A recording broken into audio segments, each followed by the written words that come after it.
My name is Gina O'Brien. This is speech 2. Here are my note cards.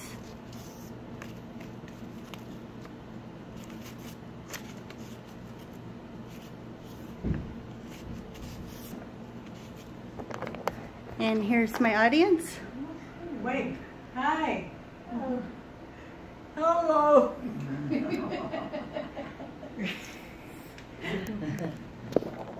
Okay, let's begin.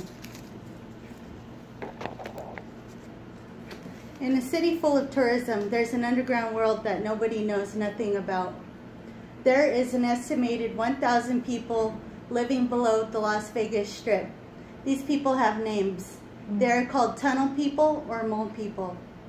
And they come here to find some shelter or to simply be forgotten. The tunnel people that reside beneath Las Vegas Strip, they risk poverty, disease, and possibly even their own lives.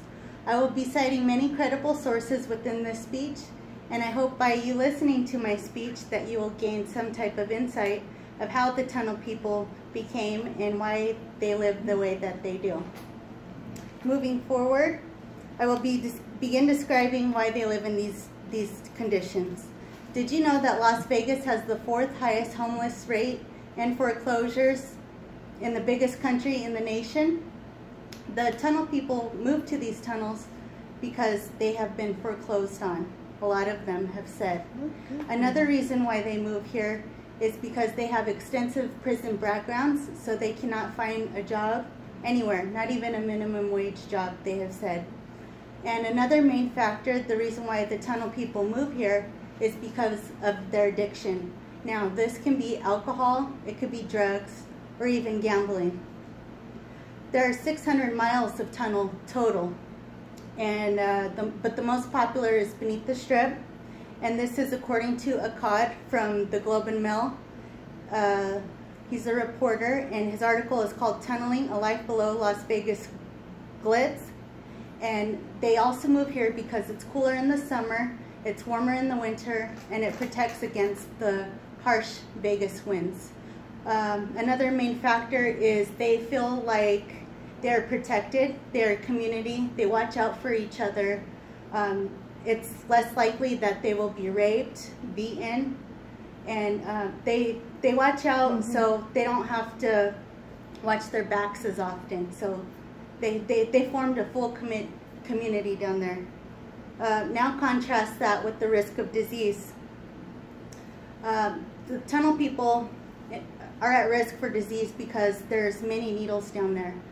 Now I want you to imagine a dark tunnel, pitch black, and all you have is a little flashlight. So, and junkies, there are several junkies down there, but not all tunnel people do drugs or alcohol. But it's very common for a tunnel person to step on an infectious needle, since there is no appropriate disposable waste for them.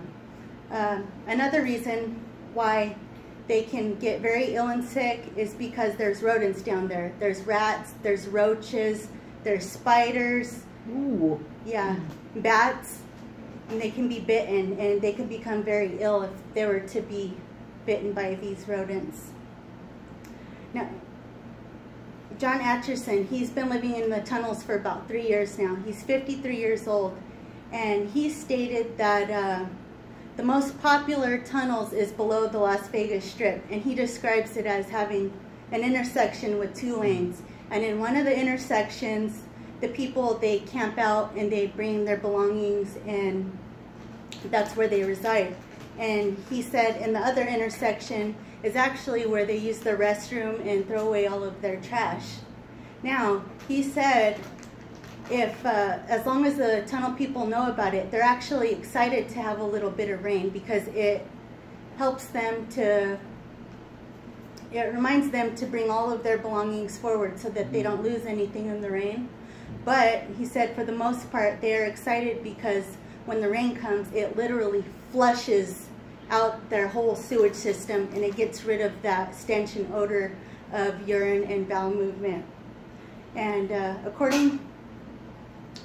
moving forward, the ultimate price the tunnel people pay is with their very own lives. Erin Neff, she's from the Regional Flood Control District. She stated that Vegas gets an average of 4 inches of rain per year.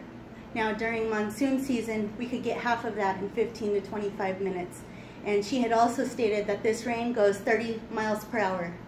Now I want you to keep in mind that Las Vegas does flood very quickly, and they had created these tunnels so that the water will move twice as fast. So she says it goes 30 miles an hour, and in reality it goes 60 miles an hour. So it's easy, very easy for them to drown and get injured in those tunnels. On June 30th, 2016, just outside of Mandalay Bay, there was a tunnel there, and they found a tunneler. She was pronounced dead at the scene. Later on that day, there was a report for another call near the same tunnel, and they took the lady to the hospital, and she was pronounced dead later that day. It was a devastating time for that community. They're very tight-knit. They were very saddened by this, and it just shows how dangerous that the tunneler people, how dangerous it is to live the way that they live. As you can see, it's very dangerous for them. In conclusion, the tunnel people are human beings just like you and I. In this secret city that most people know nothing about, there are human beings living below poverty, risking disease, and possibly even their own lives.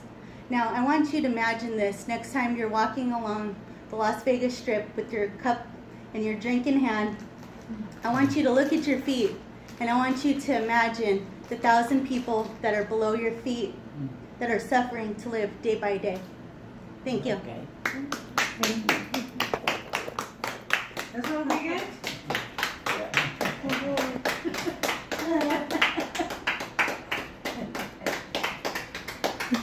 Yeah.